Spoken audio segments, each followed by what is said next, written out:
or hello, good morning, or good evening, wherever you are, whatever time you are in. We are here at Konnect the Story. We have Dr. Stacey Stoudt with us.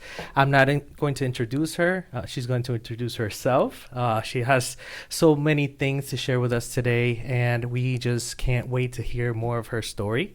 So, Dr. Stoudt, I want to get it right into it. I just want to ask you how you define yourself. If you introduce yourself without mentioning what you do, how would you introduce yourself?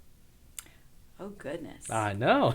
I would say that I am a joyful and young-hearted older woman. Okay. Not really older. Middle-aged woman, how's that? Who really likes to have fun with life, but at the same time has a lot of passions about a lot of things. And so it's really my honor to be invited to share some of those passions with you today. No, we are honored to have you. We've seen you in the community so many times, and I know that we have bumped into one another, but you see so many people and so many different parents all the time. But there's always a reason, and I know everybody has something to take from the conversations with you. It's like everybody that I talk to knows who Dr. Stoudt is. Oh, gosh. So that says a lot. Okay. Yeah. So thank you for introducing yourself. To know a little bit more about you, because that's why we're here. We're talking about how it's important to know the person, and we believe that sharing the story lets us know so much, and we can get so much inspiration from someone because everybody has something to teach.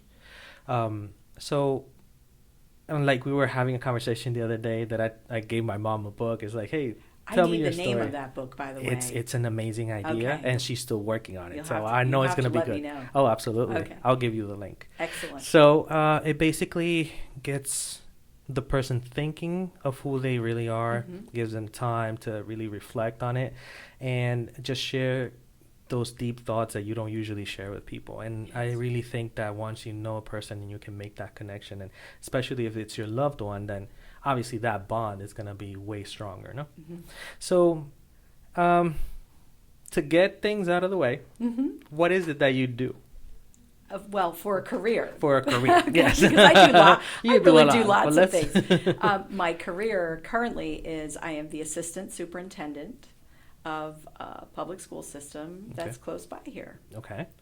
And when you say you do a lot, Yes. what do you have, hobbies, or do you do other things that, well, just define that. Can you define lots? Yes, I can define lots. I do a lot with staying in contact with my children. My children both right now are working in California. I have grown children, so I travel to them a lot. Oh, wow. I like to travel in general, so I'm oftentimes researching places in the world that I really want to see. Nice. And there are so many beautiful, amazing places that travel is a hobby of mine. I like to read. I love music. Maybe we'll get into a little bit about my early life. I was a dancer for 25 years. No studied way. classical dance Wow. for a pretty long time. Okay. So still love to dance when I can. Okay.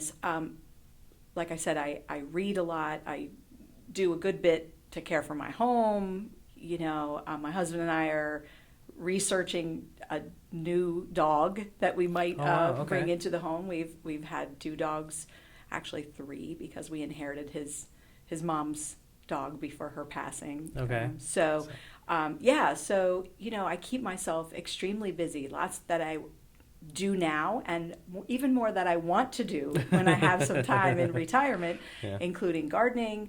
I have vowed from the youngest of ages, I did not learn Spanish. I took French in school, and I've always wanted to acquire the Spanish language and be conversational, so I plan to do that. Okay, great. And I'm going to learn to play the guitar as well. Wow, okay. Yeah, so, you know, I'm a person that just loves to learn. Well, I mean, it's funny because you and I share so many things.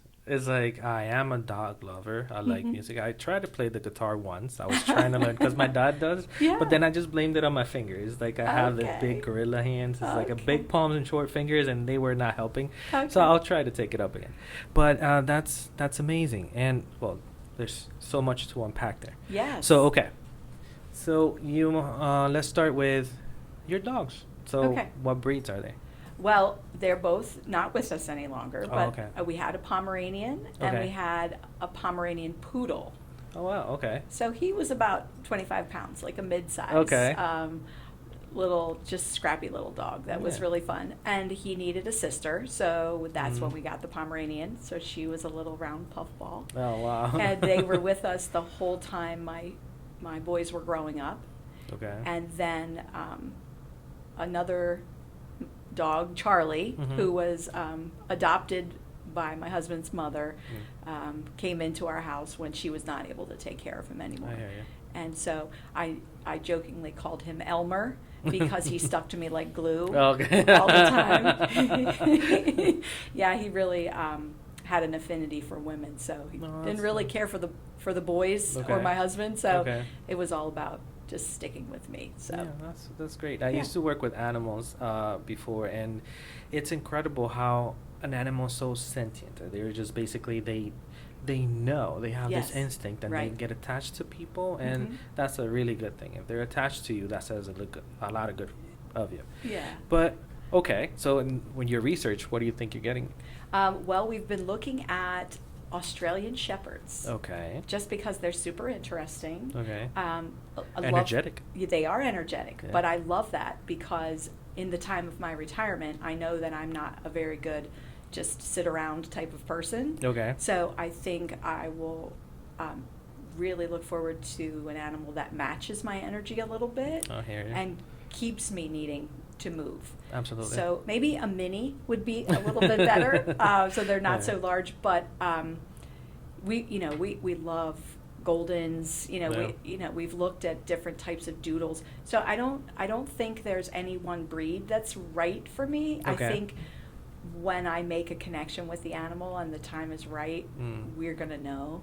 I hear Yeah. you. Okay, I Yeah. like that. Yeah. So let's go back. Okay. So you said that early on you were a dancer. Mm-hmm. So how did that happen? I mean, if we can even go back, where did you go to school? I mean, was that during your school age? Okay. Did that lead to dancing, or what kind of inspired you to go that way? Sure.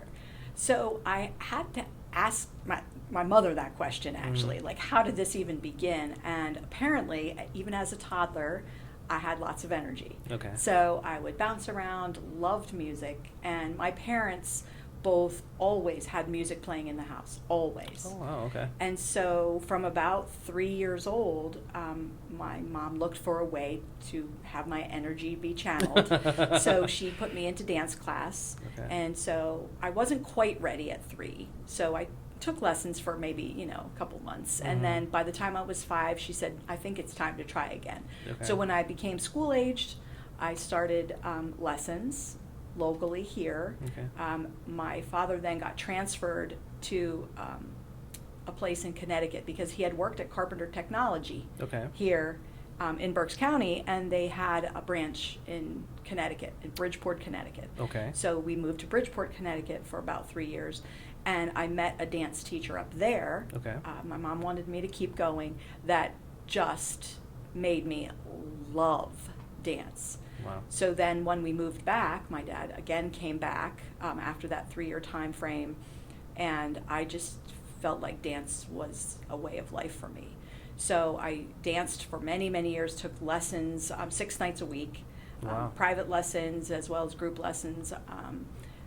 For years I danced with Berks Ballet Theater. They were called the La Petite Ballet Company back then, Wow. before it was big. Okay. But I did that. I also taught dance classes back in the time of jazzercise. I even taught some jazzercise and some other private lessons. But then I turned that into choreography. So while I was in high school, I did the choreography for the cheerleading teams and things Wow. like that. Okay. And then when I got hired in the school district, I even did 9 years of musicals, the Okay. choreography for those. Oh, So wow. I have loved dance for most of my life, both classical, and even original, modern, hip hop, all of it. Nice. Love it.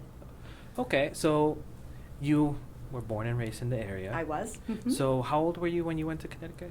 I was in kindergarten. Okay, so you don't remember much at that time, basically. Well, I remember more than you might Yeah. think. Okay. You know, yeah, important events, people, places, things that were significant because it was a big move. I mean, Yeah, that's what I was. That's where I was going. Yeah. How I was gonna ask how you adapted to that. Do you think that it was a good kind of transition? Was it too rocky, or how did you feel with that? I think it went well for me. I made friends pretty easily as a younger child.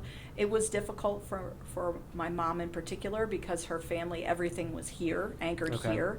So I think that's probably why we moved back after the 3-year time frame. Okay. Makes But sense. I was the oldest. I have a younger sister, 5 years younger, and my brother is 7 years younger. Okay. So he actually was born In when Connecticut? we lived in Oh, okay. Connecticut. Yes. Wow, okay. So you know, just being the big sister and being busy, and my best friend lived around the corner, and she was one of 12 children. Wow. So I kind of just became child number 13. Yeah. Joined It's their like, eh, family.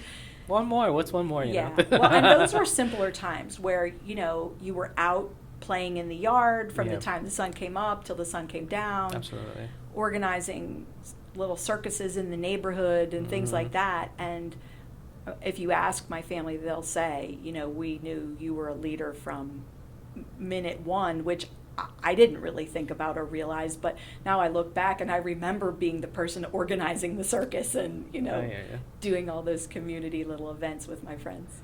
That's and I think that that's a trait of many leaders is the fact that you don't necessarily know, but then there's things that you model, and then people for some reason they gravitate towards that kind of Right, person. right. So I mean, that says a whole lot. Yeah. But okay, so when you moved back though, because I understand, Mhm. like you said, your mother, like if your brother was born over there, obviously she was pregnant during that time, Yes. and not having probably her, support system Right, close by right. must have been really hard on her. Right. So, moving back though, how did that look? Did that, with the change and with Mhm. everybody being back, how did that feel? Like, Yeah. Well, that was an interesting time because honestly, the expectations in the schools in Pennsylvania were much more elevated than where I came from. Okay. In the area of New England where we lived, it's not that they didn't have high expectation. They absolutely did. It was a very suburban area, you know, nice homes and whatnot, but it was more centered around just being a child. Okay. And so then when I came back here, it was more centered around academic expectation. Okay. So that first maybe 3-4 months, we moved back in March, Mhm. and that's hard. As a third grader, I can recall. You have great memory because I'm thinking, Yeah. it's back in March, and it's like, Yeah, March of third grade. Wow. It was really tough, and I had to kind of prove myself okay. to the teachers. And I remember them at first thinking, "Ooh, you know, maybe she's not ready for this or that." And the big memory I have is that they had learned multiplication, and I had not yet learned multiplication. Okay. And so, you know, that hit me hard. Ah. And, you know, think about your own girls. Like, that's a big deal. You got to get your course. multiplication tables, right? And so that was a tough adjustment to school.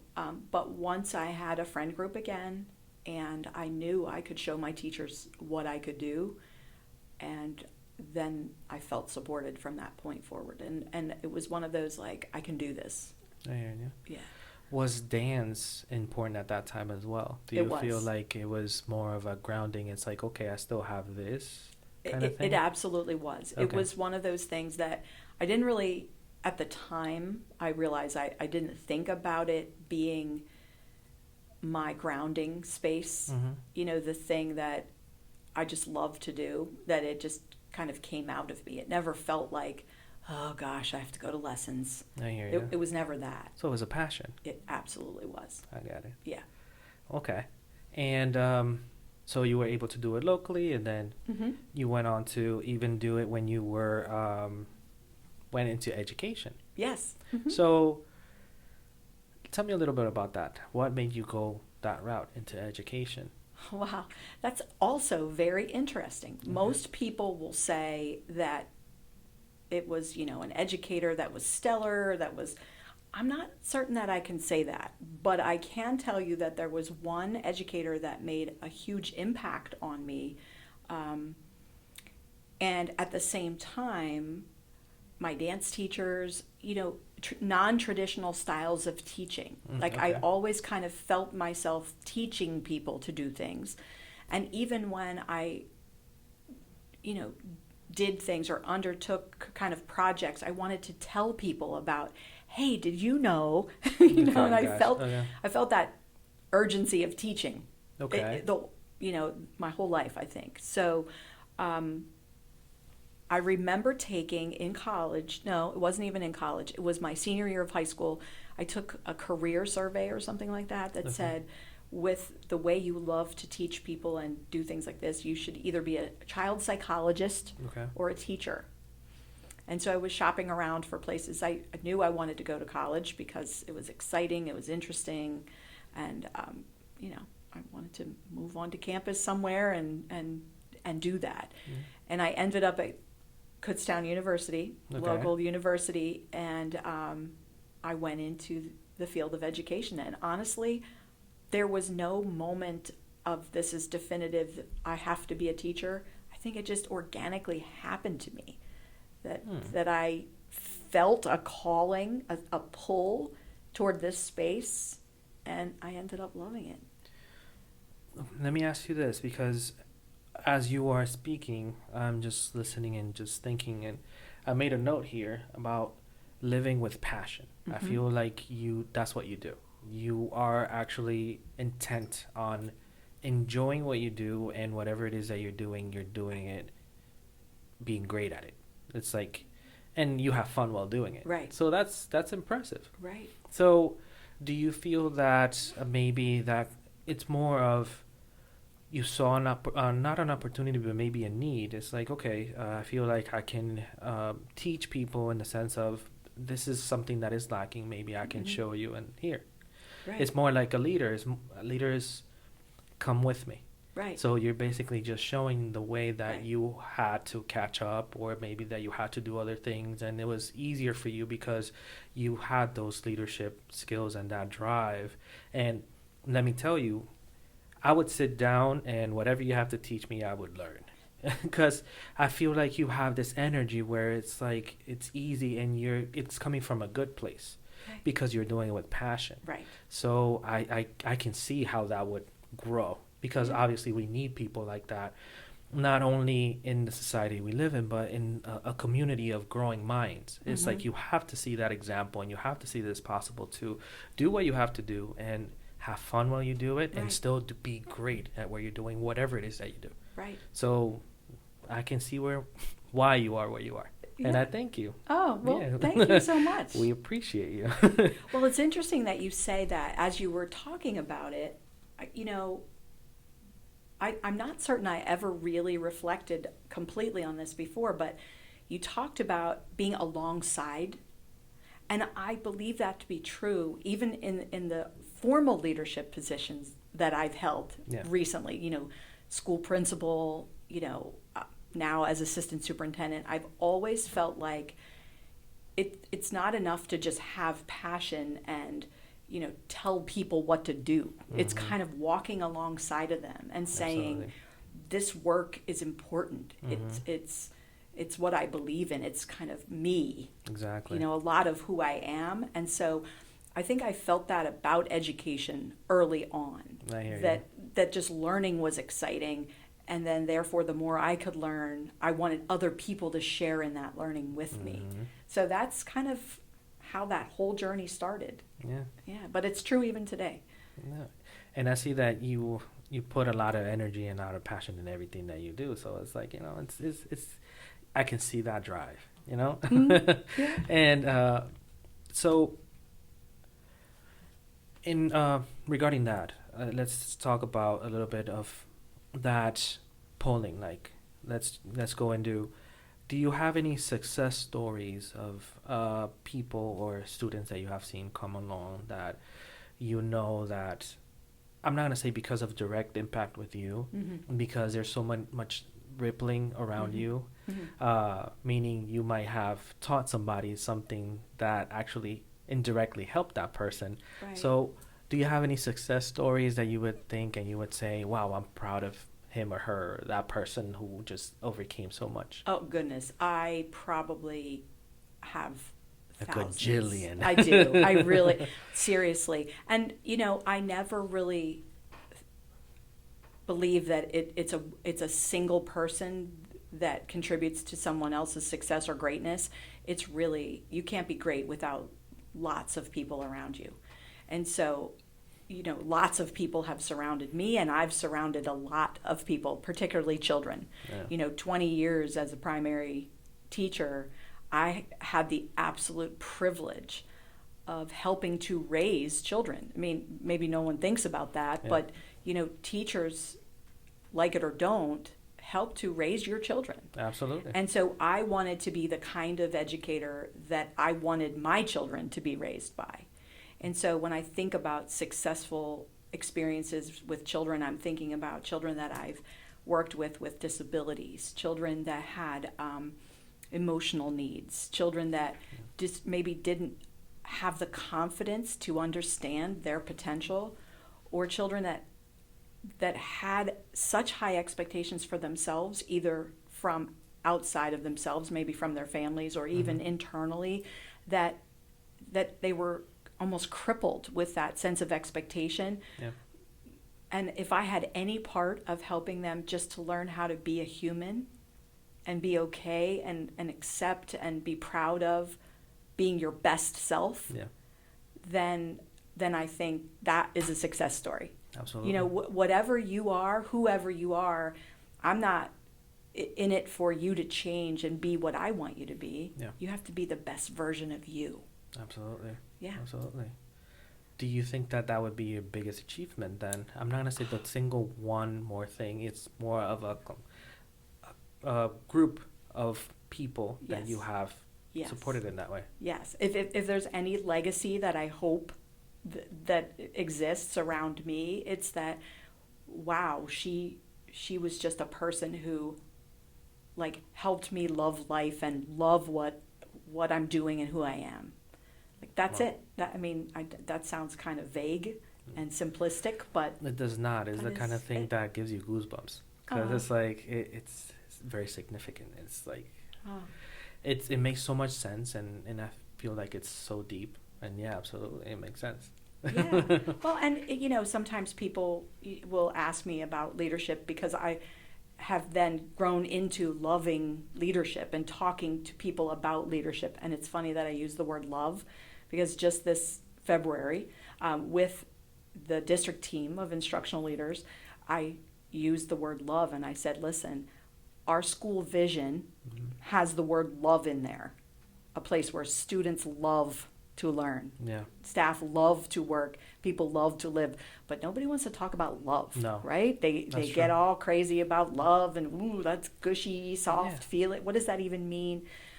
And I talk to them about, I'm not talking about the gushy, soft. I'm talking about the committed, deep, passionate place of purpose. Mm-hmm. That's the love. That Yeah. as leaders, I want them to dig down and find that. Find your why and hook on and make that your love that propels you forward. So it was a great conversation, but when we talk about leadership, it's something that's super exciting to me, because now that's what I teach. Mm-hmm. Right? I tried not to just model it, but I also love the opportunity to teach about leaders, to leaders. Yeah. And so, we often get together and we talk about the stuff of work. We need to do this. We have to build that. We've got to, list The this nitty-gritty, thing. Of course. But, okay, time out, friends. Let's also talk about Why? and how does it feel to lead? What do you need? What are the skills? What are the challenges? How is this work done? And Tough stuff. And here we go. There was one, I don't know where I put it, but here was another question that I have for you. Yeah. What are some things that you believe that define that leader? What are qualities and what are virtues to emulate by a leader? Or Mhm. what do you think defines one that you could tell, okay, I believe that this person obviously we all have things to work on. Yeah. So thinking about those young minds that are Mhm. coming up, or maybe someone watching, what are things that you believe that a good leader, qualities that you believe a good leader possesses or Mhm. is able to, showcase? Yeah. So what I often say to folks is the most important thing a leader can do and absolutely needs to be committed to is know thyself. Really, whatever those exercises are that bring out and identify for you your skill areas and your areas of weakness and development, don't be afraid of those things. So if you know them and understand them, if you know what your temperament is, if you know what skills you actually have, you then can align yourself with other folks that will help complete that cycle of the ideal. Because there is no ideal. There's no ideal human, there's no ideal leader. But if you know yourself, if you know that conversations are difficult, then work on helping yourself orient your mindset to the fact that in order to serve someone else, I have to be truthful. I have to be honest. I have to have difficult conversations that may not feel comfortable, but are in service to the other person. Absolutely. And so if you can know yourself, that includes purpose, that includes understanding what your commitment is. What am I committed to doing to solving the problems that face me and our team? I think all of those things are hard to identify in an interview, but through deeper conversations, even things like personality assessments, and there are different interview tools that can help uncover the actual, beacon that a person has for their own humanity. And I know this all sounds pie in the sky, but it's true. It's so about that, because I can teach you the content. I can teach you the things you need to do as assistant superintendent. Don't forget to do A, B, C, D, E, F, G. But if it's not coming from a space from your heart and mind together toward the common purpose of what we're trying to do here, then you're going to veer off course no matter what. So wherever you work, whatever it's about, that beacon has to be clear to you. You have to understand the why and know where you're headed. And you can only do that if you know yourself. So in reality, and I see this happening time and time again in conversation. So if, going by what you're saying, so if I don't know myself, it's, if I don't know my why, if I don't know where I'm going, it's hard to have people or help others, Right. Because we're thinking about, and you were saying something that is very interesting. You were talking about service. Yes. You want to serve other people. Yes. That's what a leader does. Yeah. We serve. So in that service, I have to be able to have something to give, and then I think that we confuse that so much because we believe that just because I have a position or where I have a job, then I have people that are in positions that I'm in charge of, then just because I am that person, it's like, oh, I Right. can, why aren't you doing what you're doing? Or I can lead just because of that. Right. And then it's so difficult because you get to that point where you realize that you don't. Right. And I'm not talking just about the people in a position of work, let's say. We're talking about students as well. Right. So what do you think, or what have you done in order to know yourself a little better? Because I know that sometimes it's very clear, like where you want to go. Sometimes you just go where your passion takes you. Yes. But it takes you so far, but then obviously you're met with something that really tests your mettle. Yes. So how do you believe, or how do you think, or what tools can someone have in order to develop that insight and just growing in those things to handle those obstacles? Yeah. And I think that question is so profound I and know, so large I know. because it's really about the individual person. So Okay. I can share what I've tried and that's what we need. what seems to be working for me, or Yes. or the journey that I continue to be on. I think, and I joke, my husband and I have this this conversation about people's lenses and their perspectives a lot, and he will tell you that he wants to write a book one day called "Sometimes the Lens Should Be a Mirror." So you look back at what you're reflecting in the world. So having said that, I take a lot of time to process and reflect upon, if I were in this person's space, you know, how can I share empathy with where they are, what their story is? How can I think about the impact, the ripples? You know, what will this do? How will my words, thoughts, actions serve someone else? So I spend a ton of time in reflection. I also have studied meditation. I meditate twice daily. Wow. I work really hard at that. I don't claim to have proficiency or, you know, complete understandings, but I spent, you know, a good bit of time studying, and I continue to study that. I read.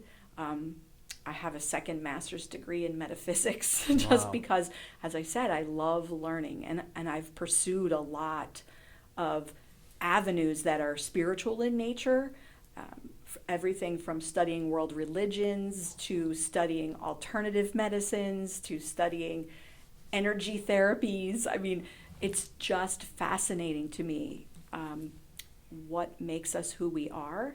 So all of those are things that I explore and then reflect upon. How can this enhance who I am? And how can this make me approach the world so that it's better today than it was yesterday? Where do you think that came from? I don't. That point of view, because that all starts from that point of view, and then it just grows, and you've been able to take it, your curiosity, and you're like, I'm going to learn about this. I'm going to explore this. Yes. But that must have come from somewhere. Well, funny that you say that, because it's not a family thing. I don't really have a lot of friends in that space. Again, it's just the calling of curiosity, and I've made friends and connections in some of those spaces, but not life-lasting types of things. I don't really have the answer to that. I think there's a higher self at work in some of that.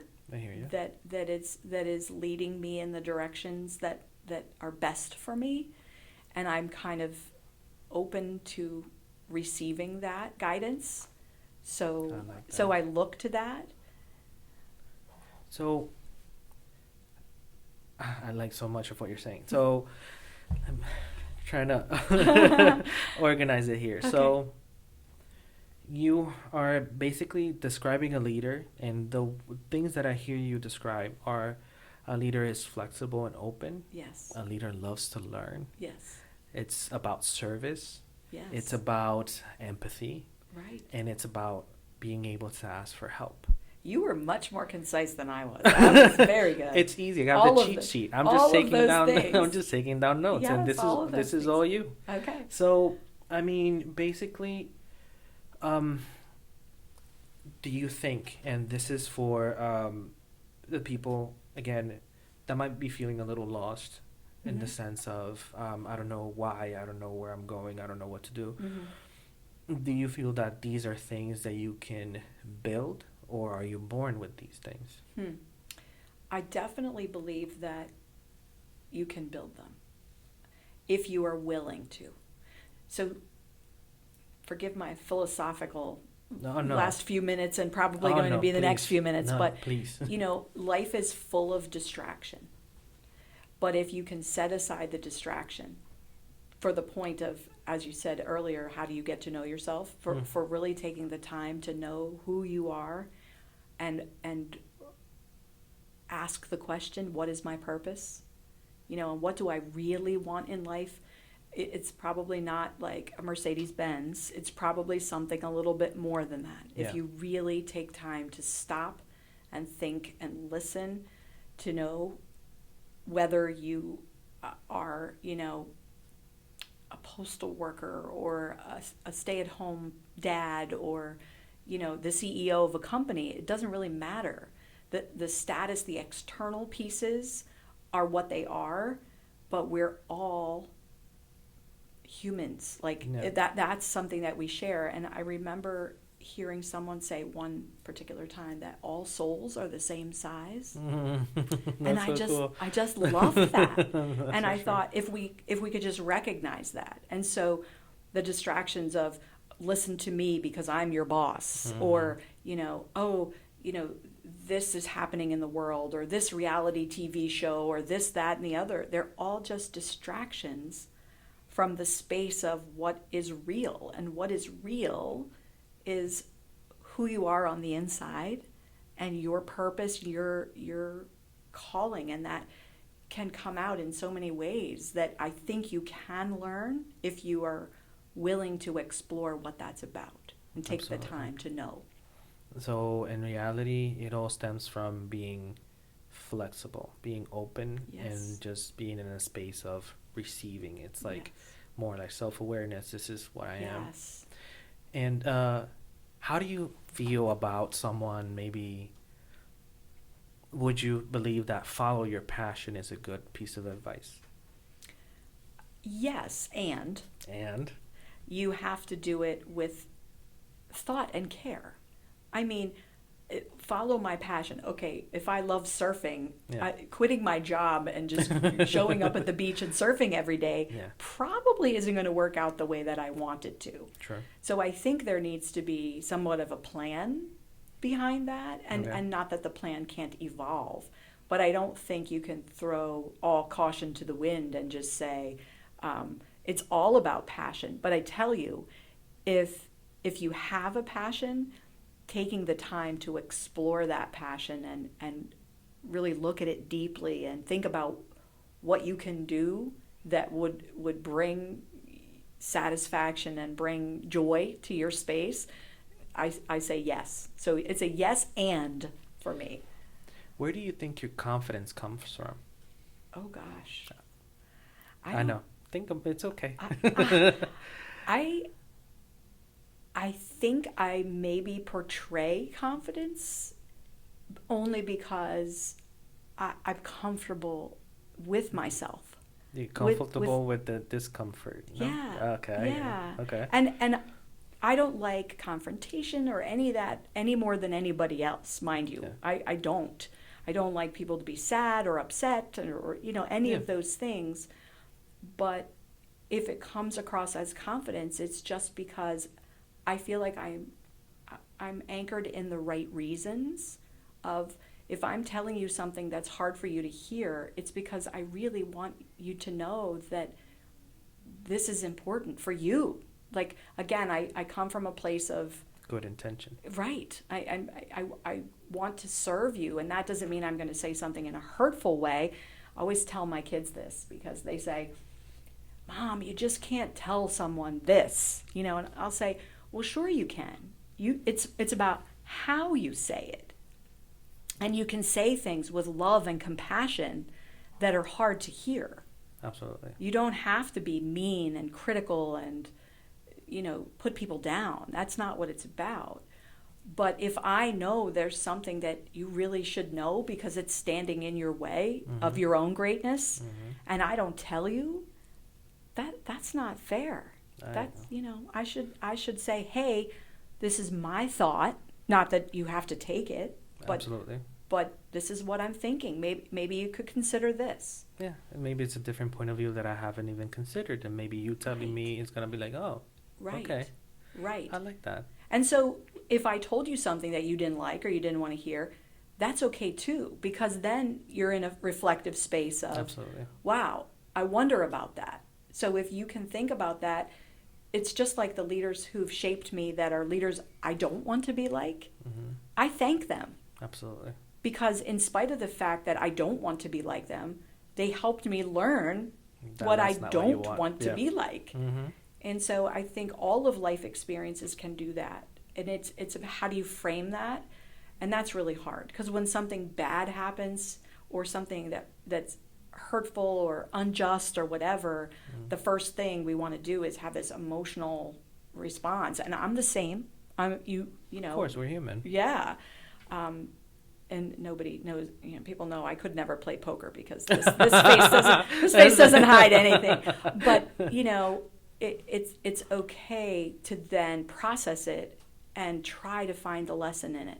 And if there isn't a lesson that you can find right now, that's okay too. You have to be able to sit with it and realize that there must be something greater to it, and I might not know it now, but hopefully that will reveal itself to me at some point. And when you really need it. Yes. Yeah, you never know. And Yes. it's just like, oh, It's I true. remember this happened, or someone told me this. Yes, it's I hear true.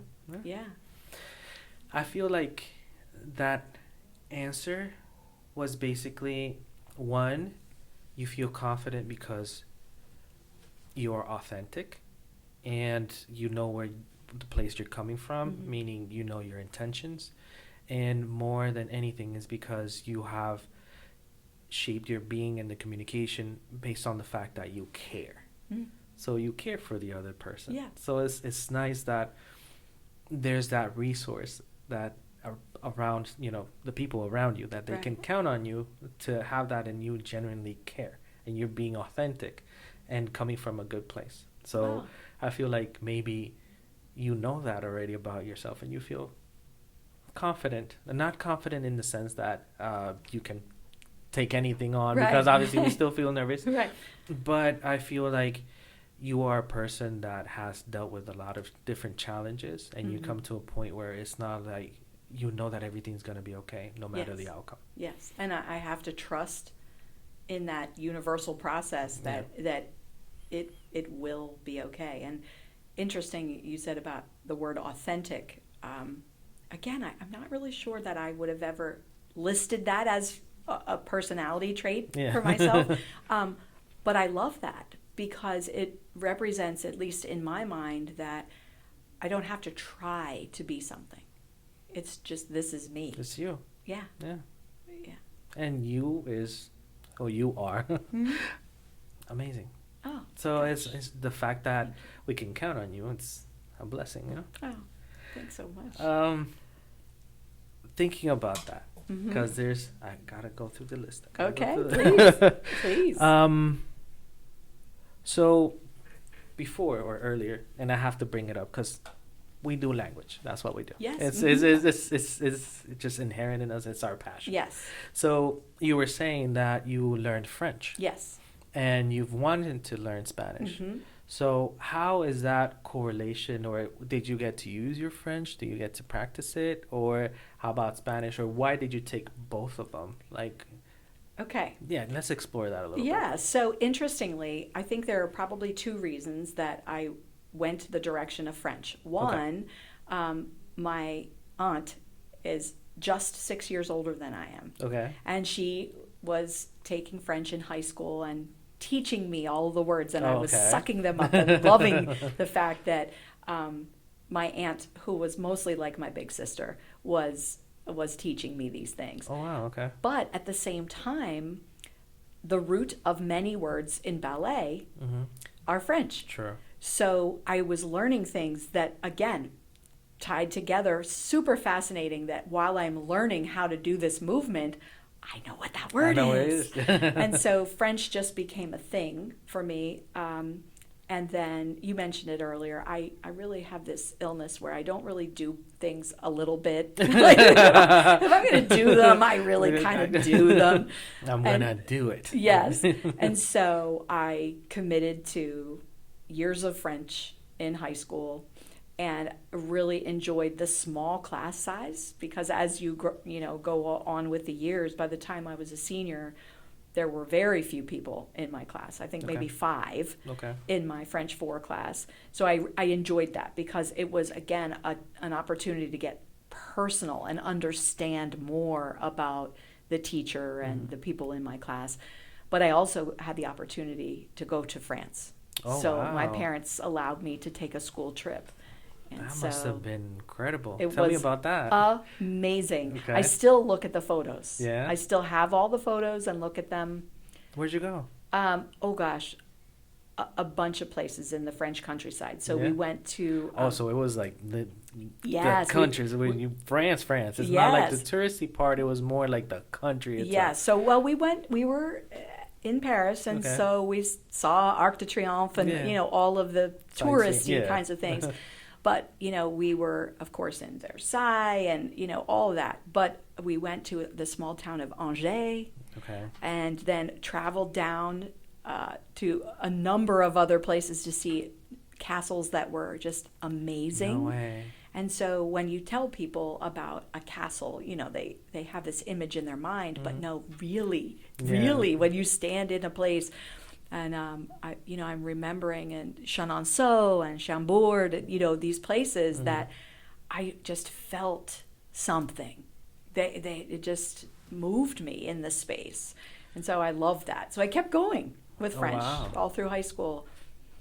I think that is the beauty of traveling. Yes. Is the fact that you are out of your space and you get to see other things, other people, other cultures, other past, other history, other everything. It's like, how can we be in the same planet and then be so different from one another and yet be so similar? Yes. So it's crazy, and I love that about traveling as well. It opens your mind so much. Oh my gosh, it's a passion of mine.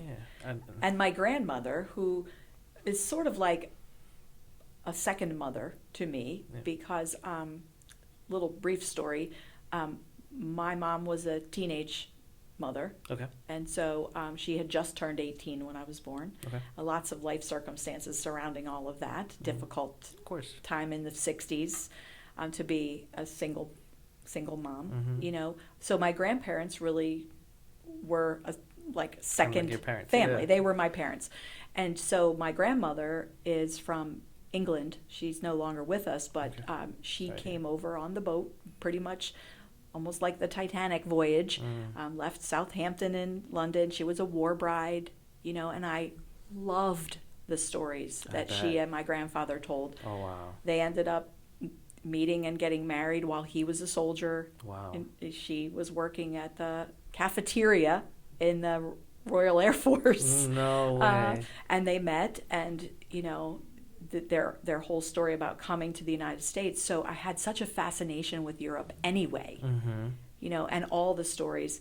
And then when she turned 80, we took her back there. She had never gone back since 1947. No way. She had never gone back. Okay. And this was the first time when she turned 80. And it was amazing just to have her just share her story and connect us to all that she was about growing up and what was different and what was the same and the history. And again, I felt like I learned more in that 12 days that I was away with her. And it was beautiful. Absolutely. So I love travel. Yeah. And it's a story for life. It is. It's just it is. so much to unpack there. And, Yes. and I envy that. Yeah. That was such a great opportunity. Yeah. In those, so talking about culture and the differences, obviously coming to a different country, at least they spoke the language, but it's kind of like one of those things that, you speak the language, but you still have this kind of like barrier. Yes. Because we speak Spanish, but then depending on the country we are, we might not even understand each other because words are different, terms are different. Right. So that's a challenge there. Yeah, all the different dialects. Yes, for sure. And you're coming to a different country, a different way of life, and then you have to adapt. Yes. It's difficult. Yeah. But I'm so glad that you were able to see the world through her eyes, you know? Oh my gosh, yes. Well, and we have a trip to Spain planned for September. Okay. End of September this coming year. Nice. And we're taking our two sons. So my husband and I, Coming from California they're coming here from and California. Then, oh, wow. Okay. They'll lay over in Philadelphia. Yeah. We'll grab the plane together and off we go. Nice. It's just, again, something we've tried to do with our boys is not necessarily travel the world, but travel to different places to give them multiple perspectives, to help them understand the diversity and the interest that there is in the world beyond their own little space. Isn't it great that they're already grown up, they're in a different state, they have their whole life over there, and then you still want to give them more of Oh yeah. that Oh yeah. passion of yours. Oh yeah, That's and we're awesome. very close. I mean, That's good. we're on FaceTime, Oh you yeah. know, each week, and we're very tightly knit. The two boys are actually best friends, Wow. and they grew up that way. I don't know how you did that. Yeah, I'm not sure. They asked me, "How did you do that?" Like, we just did it. You know, you have a respect and love for the people in your family, and that's how we made it happen. And we continue that now. I mean, of course, they roast me a lot because I'm mom. You know, you have to. But we have fun with it, and we Good. still have game nights and fun things. And you know, when we visit California, one of the things we did not so long ago was a scavenger hunt around Newport Beach. You know, just Wow. because it's fun. Yeah. And so, you know, we just love to really live life as much as we can while we have it. Yeah. That's profound. Yeah. That's very, very deep. And yeah, why not make it fun, you know? Oh my gosh. Yes, absolutely. We've got to be here, and there's no reason that it can't be fun. Exactly.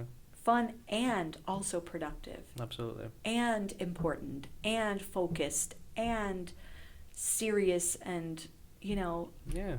accomplishment doesn't have to mean a grind. Mm-hmm. It can be something that's joyful. Absolutely.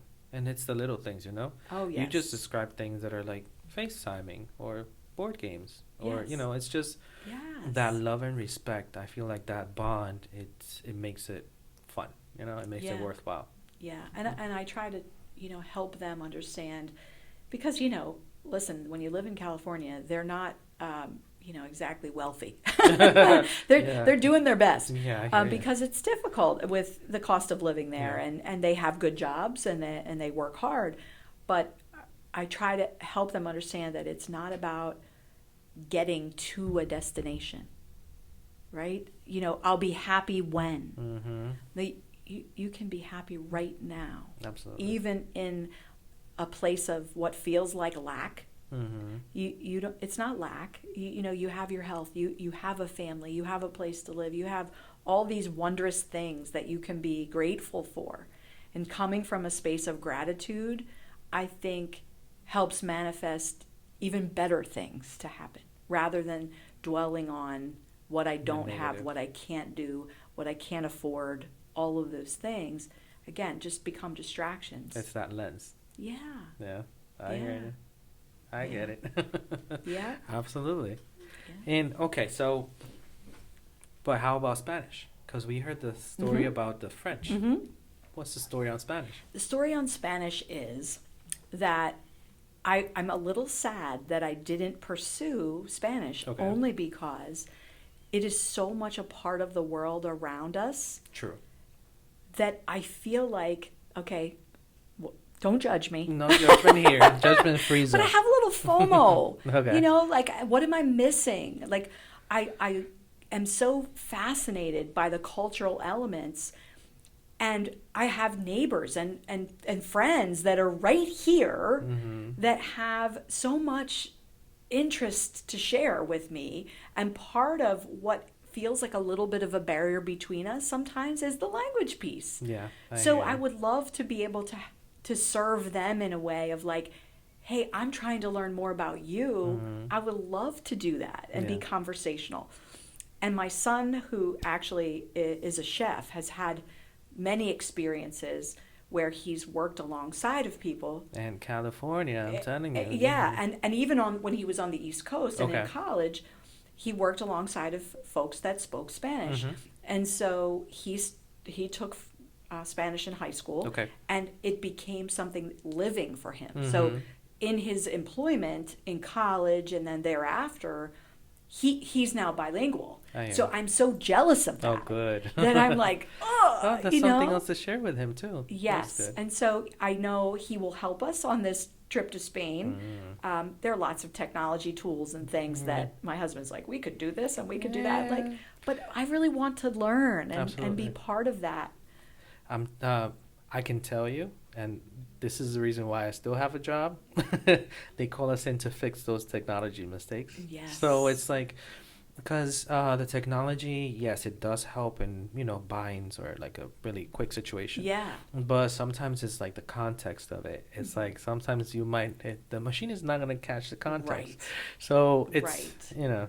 And that's the subtlety of humanity. Yeah. Like you were saying earlier, the different dialects or what different words mean to different people. Well, let me just put it this way. I live off of this, and every day I'm learning something new, and this is what I do.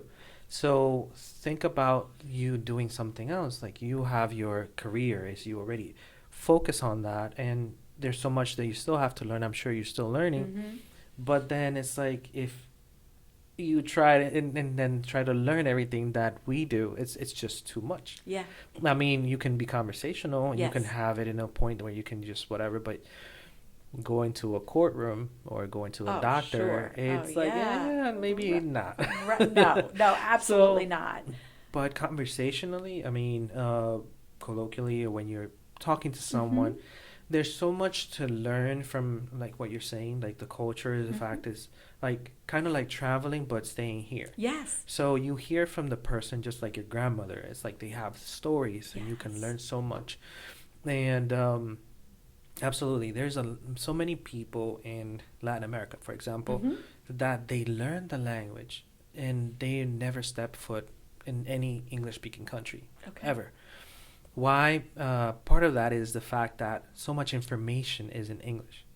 So just the fact that you want to learn and you want to grow in your career or anything that you do, Right. then it's better if you learn the language because you have so much material in one language than the other. You're right. So Right. there's so many different things, and looking at it from a different country, looking over here, everybody's just like wanting to see it because we just see the world through the movies. We just see the Right. world like, and it's so much more when you're here. Mm-hmm. So I'm saying it because I immigrated Ariana's 12, so it's 12 years ago.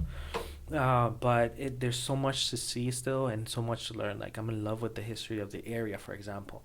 So I've gone to different places. I've been to the mines up in the Poconos, and Yes. just gone to the History Society here. So there's so many different things and so much information, and it's so rich, and you can't find it in Spanish, for example. Right. So I'm lucky that I know the language. Right. So what I'm saying is that I know where you're coming from. Yes. And just the fact that you speak another language is a whole window to a whole new world. It absolutely must be. And I did not know that you were first generation. Yeah. Oh my goodness. Pretty much. That is. Well, I think we need to spend a lot more time talking. Hey, because we're local. I would love to learn so much more. I mean, I've Absolutely. had the fortune of visiting Mexico, but I've been to Belize. Of course, they're mostly English speaking, but again, it's just it's a window into understanding so many nuances of people. We Absolutely. have things at our school district where our Latino population is really It's growing. re-engaging with school in a way that maybe hadn't happened in the past.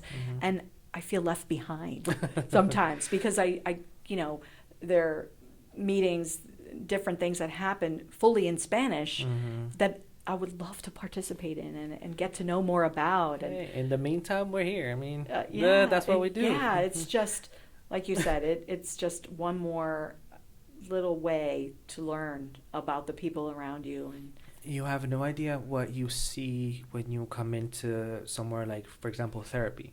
I've been in physical therapy, like the long term.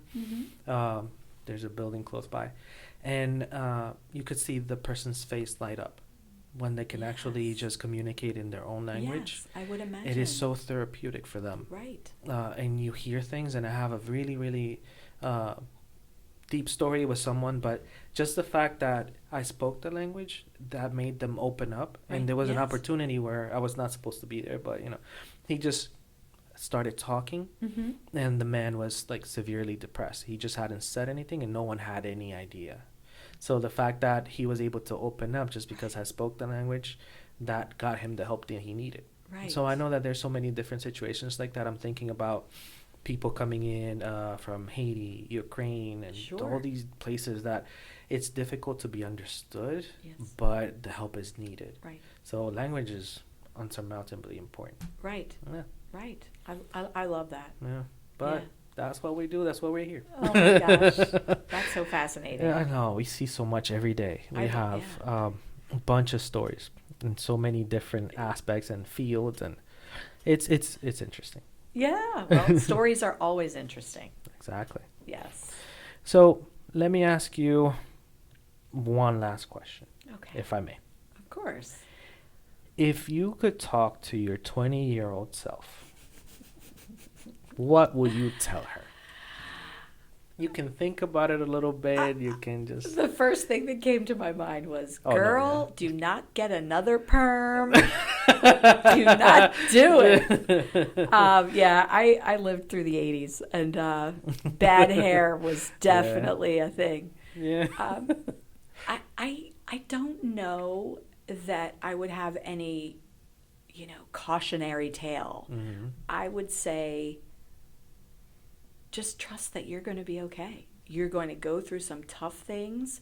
You're going to go through some joyful things and great times. You will be okay. Just be you, and you'll be okay. Yeah. That, I mean, not very profound, but truly, I believe it. I believe that, and it's more profound than you would think, because it's just the fact that being you is a challenge already. Mm-hmm. Being you in a world where everybody's seeing that they have to follow a certain line or certain guidelines, it's difficult to be you and be authentic. Right. So the fact that be you, and no matter what, it's really good advice. Yeah, and it's so easy to judge and to compartmentalize and do all those things that the world would have us do. Absolutely. But if I bring it back to, if you know yourself and you're an authentic person, even in those challenges, you'll be okay. Yeah. I agree. Yeah. Well, thank you so much. Oh my goodness, this has been my honor. Thank you so much. No, it has been a true honor to have you, and I know so many people will benefit from it. Just your message and your story is incredibly compelling, and I know many people will be inspired by it. I know this is not our last conversation.